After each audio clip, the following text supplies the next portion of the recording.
Hello, this is Matt on the Moon Lambo channel. Here's a headline from crypto media outlet U Today. Ripple vs. SEC. U.S. Congressman says resolution could have significant ramifications for crypto market.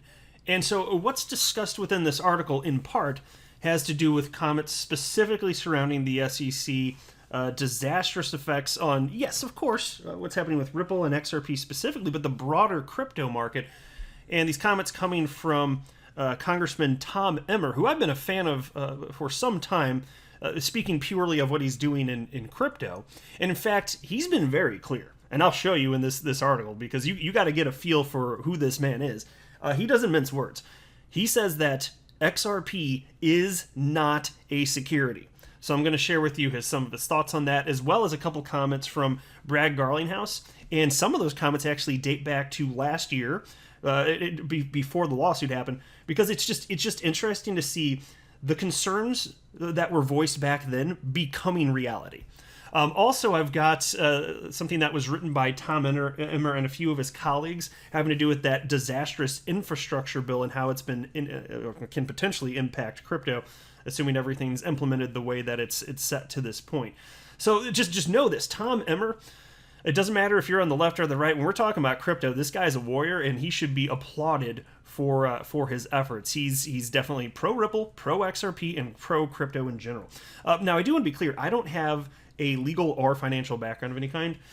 I am not offering legal or financial advice, and you definitely should not buy or sell anything because of anything I say or write. I am just an enthusiast who enjoys making YouTube videos about crypto stuff, but purely as a fun hobby. So now take a look at this article from August 20th, 2020. So almost a whole year ago. This one was titled, U.S. Representative Tom Emmer, quote, "My position's very clear. XRP is not a security," end quote. That's all part of the title of the video. Kind of set the tone, right? Congressman Tom Emmer, Republican Minnesota, opined that XRP, the fourth largest cryptocurrency, is not a security during the very first cryptocurrency town hall he spearheaded on August 20th. And here's the quote in the article again. "First of all, my position's very clear. XRP is not a security, all right?" End quote. The lawmaker singles XRP's ability to cut the middleman as his favorite thing about the cryptocurrency. And here's a quote on that. "One thing that I love about XRP, and there's a lot to love, is that you don't need an intermediary." You know what? I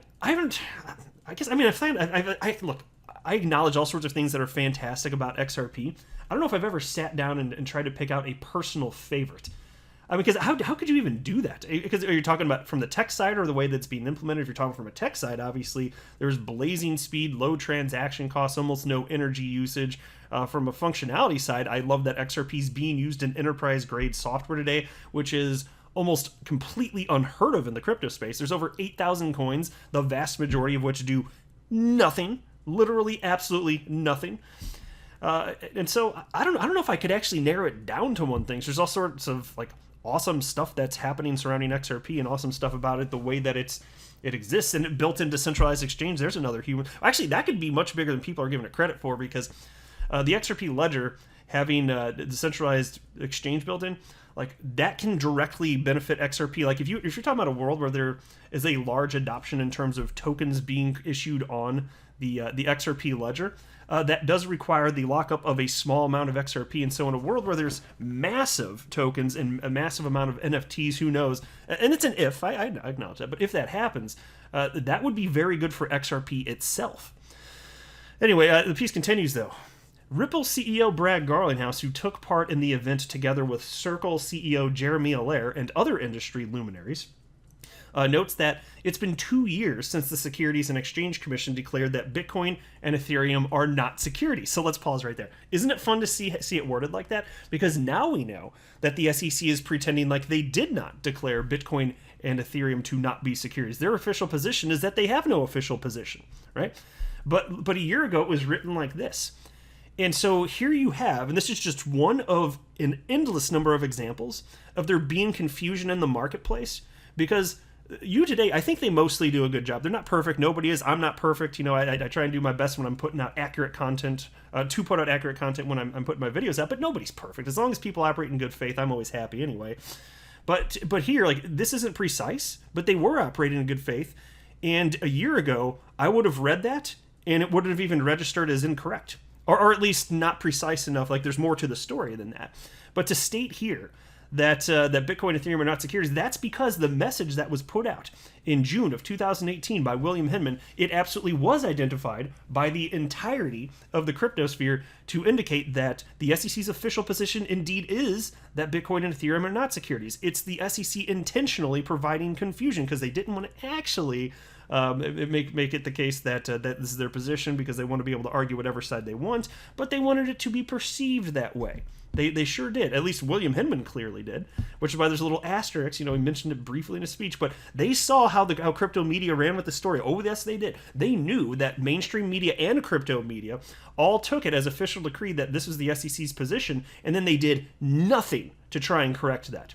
And their stance, oh, but Hinman, there was a one-liner saying it was just his opinion. Okay, but then when it was perceived differently, don't you feel that you had some sort of responsibility to correct the record, since now your argument is that this has never been official decree from the SEC? And there you go. So one more example right here in this very freaking article. And then they continue. The uncertainty around how XRP and other assets are going to be defined by the SEC is one of the biggest challenges for Ripple, according to Garlinghouse. And by the way, I'm about to read a quote, but it's especially interesting reading this now that we know the reasons some of this stuff was happening. There were conversations between the SEC and Ripple going on behind the scenes that we weren't privy to. Well, I mean, we've never been privy to them, but now we know they happened at least. And so again, this is August of last year, and here's what Garlinghouse said. It restricts innovations, and I think that having that clarity and certainty allows companies to invest in and activity that is happening organically, but it will happen more quickly, end quote. And then Emmer predicts that this lack of regulatory clarity in the United States will make entrepreneurs, the likes of Ripple, start looking elsewhere. And here's a quote. Money will go where it's easiest to flow, and the more government puts in obstacles, and one of them is just inaction, the less opportunity we have to position the United States as the leader. Exactly, spot on, nailing it. And so then you fast forward to today with this headline, Ripple versus SEC. U.S. Congressman says resolution could have significant ramifications for crypto market. During a recent interview with Thinking Crypto, U.S. Congressman Tom Emmer said that the U.S. Securities and Exchange Commission's lawsuit against Ripple would have, quote, significant ramifications for the entire cryptocurrency industry.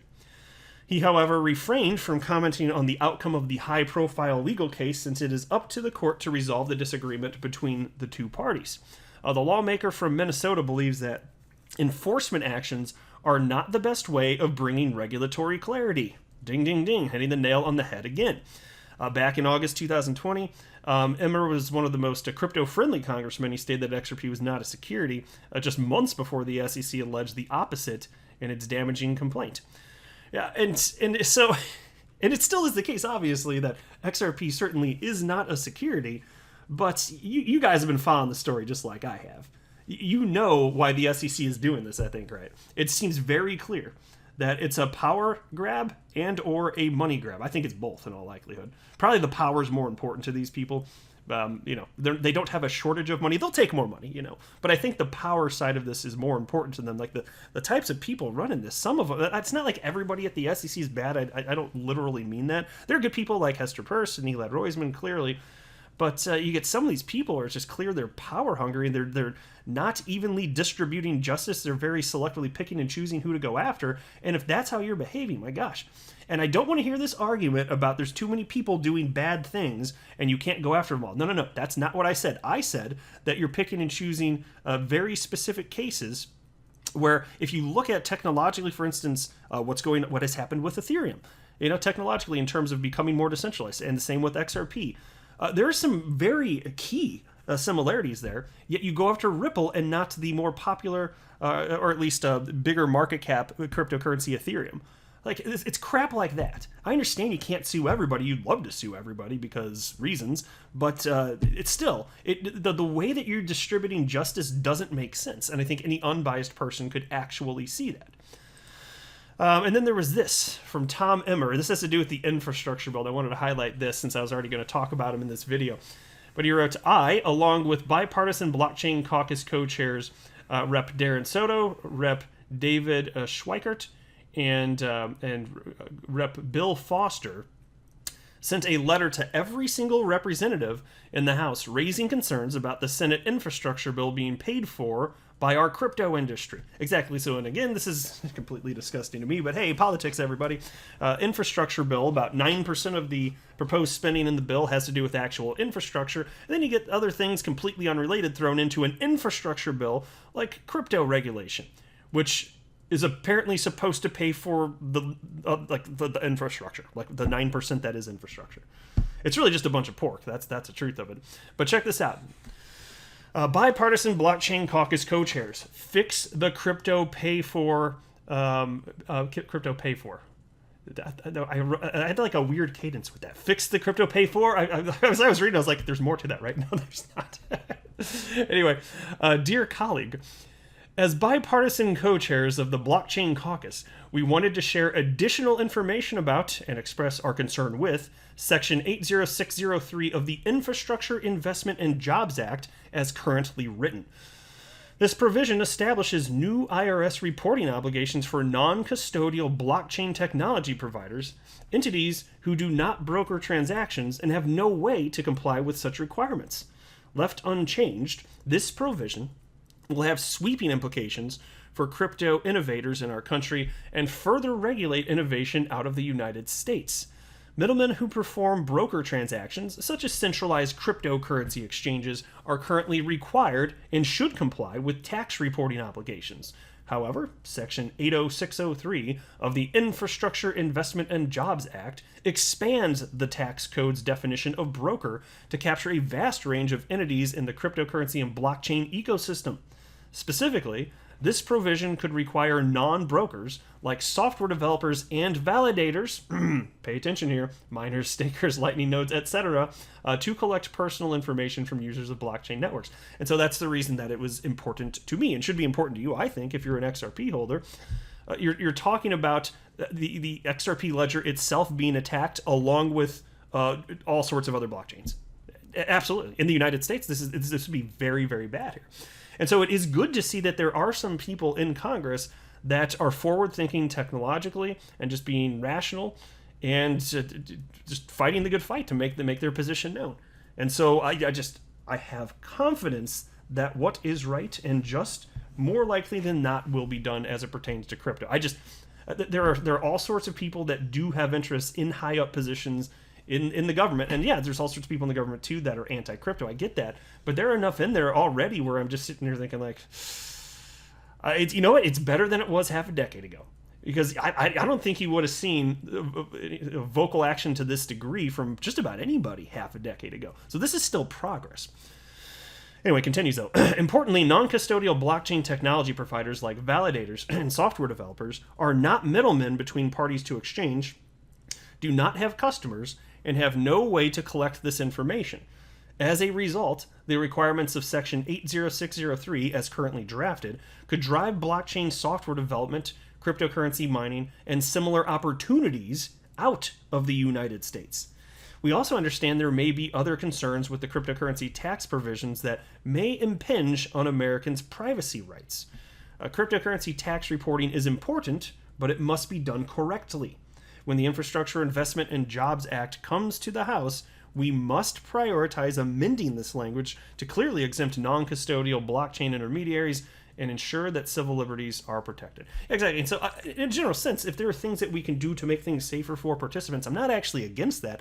And that's even part of what new SEC Chair Gary Gensler says. So I'm not against everything that he says or wants to do, but I'm against a substantial portion of it, of the way that he's approaching things in particular, because he's not providing sufficient clarity, and he's also seeking, in addition to do some of the few good things that would make sense for consumers, he's also seeking to just power grab. He wants to control. He wants the SEC to control every aspect of crypto. I mean, you just name it, whatever, even all the stuff that's hot now. NFTs, decentralized finance, which I think has almost nothing, if not literally nothing, to do with any sort of, anything that would be traditionally within the SEC's purview.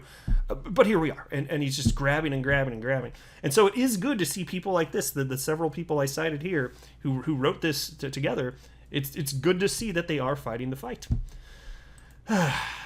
It's good because there are enough people out there that just want to crap all over what Ripple's doing and positioning XRP as a bridge currency and make all sorts of bogus claims about XRP itself because crypto is tribal. So I'm just saying, it's good to recognize the good people that are not behaving so tribal and childish. I'll wrap up there, though. I am not a financial advisor. You should not buy or sell anything because of anything I say or write. That would be a very, very, very bad idea. Until next time, to the moon, Lambo.